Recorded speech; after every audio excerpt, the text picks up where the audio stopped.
안녕하세요. 오늘은 맨큐의 경제학으로 바라본 소득주도 성장에 대해서 한번 나눠보고자 합니다.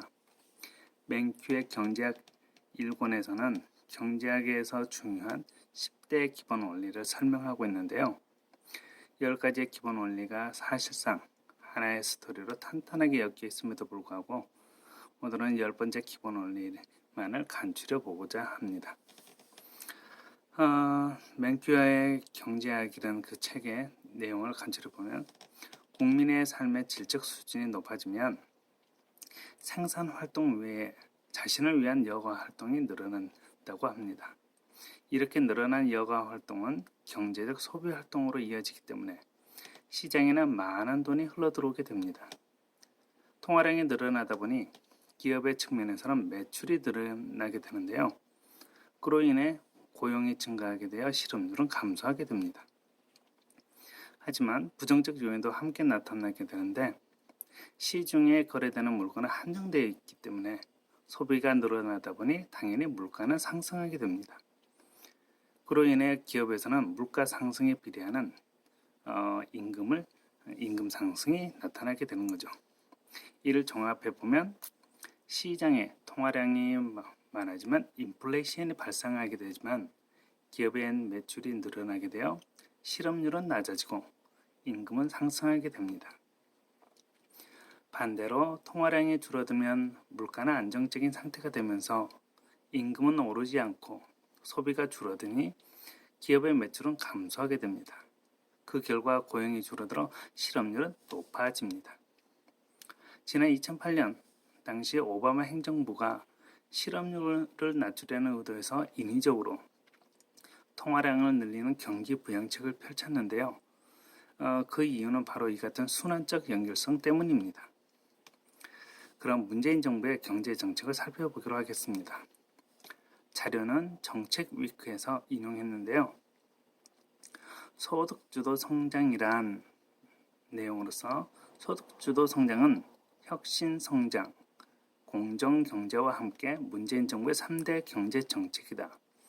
가계의 부담을 줄이고 소득을 높여 늘어난 가계소득이 소비를 진작하여 경제 성장을 이끌고 경제 성장의 성과가 좋은 일자리로 이어지는 선순환 경제 구조를 만드는 경제 정책이다라고 설명하고 있습니다. 여기에서도 앞서 설명했던 연결성이 깃들어 있음을 엿볼 수 있는데요. 가계의 부담을 줄이고 소득을 높인다는 부분은 임금 상승의 효과를 일컫는 부분이라 하겠습니다. 그리고 늘어난 가계소득이 소비를 진작하게 하는 부분은 소비 활동을 활성화시켜 시장의 통화량을 증가시킴으로써 자연스럽게 인플레이션이 일어나도록 유도하겠다는 취지로 해석됩니다. 그 결과 경제 성장을 이끈다는 내용은 기업의 매출 또는 생산량이 늘어나는 효과를 얻어내겠다는 취지로 해석할 수 있겠습니다. 마지막으로 경제 성장의 성과가 좋은 일자리로 이어지게 한다는 사실은 기업의 늘어나는 생산량을 감당하기 위해 고용이 촉진되는 효과를 얻어서 결국 자연스럽게 실업률이 낮아지는 기대 효과를 취하겠다는 것으로 해석됩니다. 이런 기대의 효과들이 잘 연결된 경제 구조 또는 선순환 경제 구조를 만들어 보겠다는 게 문재인 정부의 기본 정책 기조라고 할 수 있겠습니다. 맨큐의 경제학의 10번째 기본 원리 그 자체와 너무나 흡사한데요. 그래서 소득주도 성장이라는 패러다임 그 자체만으로는 어디 흠잡을 데가 없다고 할 수 있겠습니다. 그런데 실제 대한민국의 경제 상황은 어떠한지, 청년 실업률은 어떠한지 우리는 잘 알고 있습니다.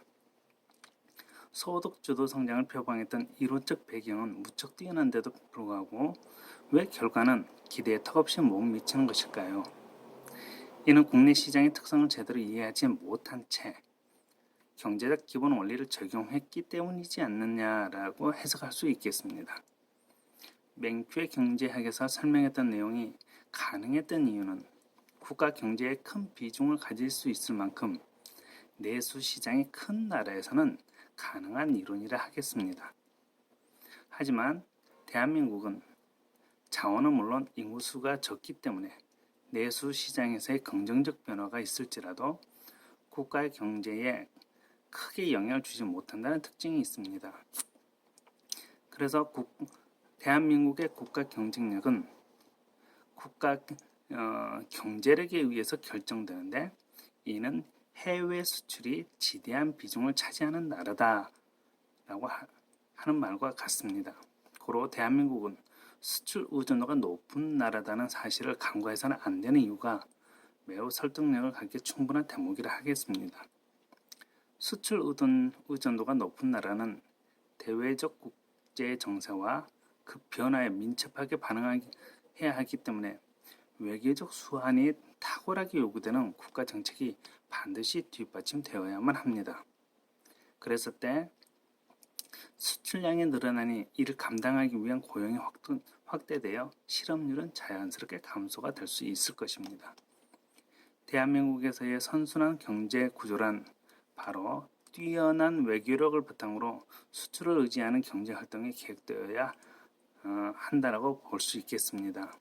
그런데 문재인 정부는 대외 외교전에서 참담한 결과를 보여주었고, 그러면서 자력갱생이라는 구호 아래 국내 소비 시장 강화를 외치고 있으니